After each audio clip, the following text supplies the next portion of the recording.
concerning people. Hope you're all well. So I hear that Joseph Parker and Filip Hrgovic might be fighting on the undercard of Joshua Ngannou. For me, that's an interesting fight. It's an intriguing fight.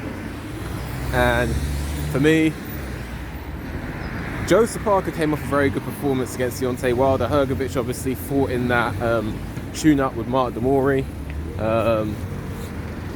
And for me, if I was a betting man, I would say that Joseph Parker is not going to have the easiest time closing the gap on Filip Hrgovic as he did against Deontay Wilder. I think that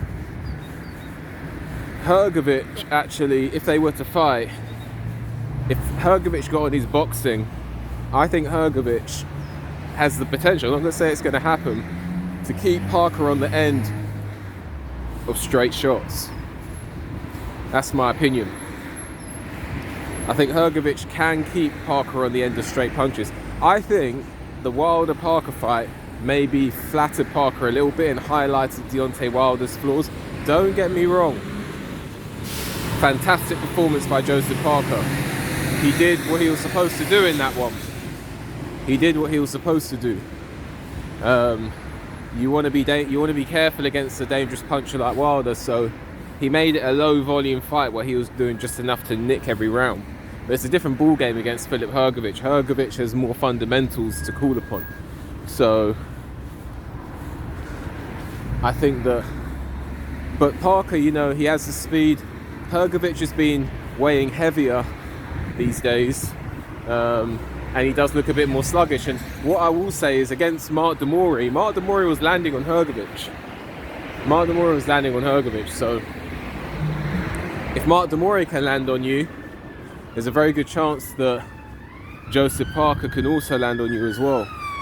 So in my opinion, I believe that it's an interesting fight, it's an intriguing fight, it's a competitive fight, and I can see both having success. I can see Parker maybe closing the gap.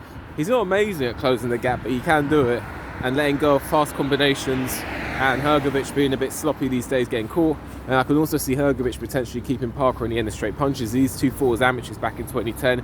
Hrgovic got the win. So what do you guys make of this? I think it's a bit foolish of Hrgovic, if I'm honest. So from a fan perspective, I really like this fight. It's an intriguing fight, but from a positioning and strategic perspective, if Hrgovic takes this fight, for me it's a needless risk. Do people never learn? You know, look at Joe Joyce. He was in a good spot to challenge for a world title, and then he fought Zhang for seemingly no reason, and now he's in no man's land. Is Hrgovic going to follow the same ilk? Is he going to make the same mistake?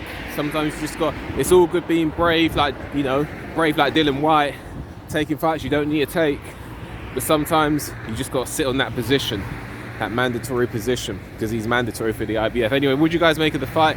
Do you agree, like me, it's a bit foolish to take this risk from Hrgovic's point of view? It's all for Parker's gain, isn't it? Parker's been beaten before, so Hrgovic is holding on to a mandatory position and a no. Is it stupid for him to take this risk? Let me know. Like the video, subscribe to the channel, leave a comment, hit the notification so you get a notification when I make a new video. If you appreciate my work and want to leave a donation link for that's also in the description. With that, enjoy the rest of your day. See you on the next one.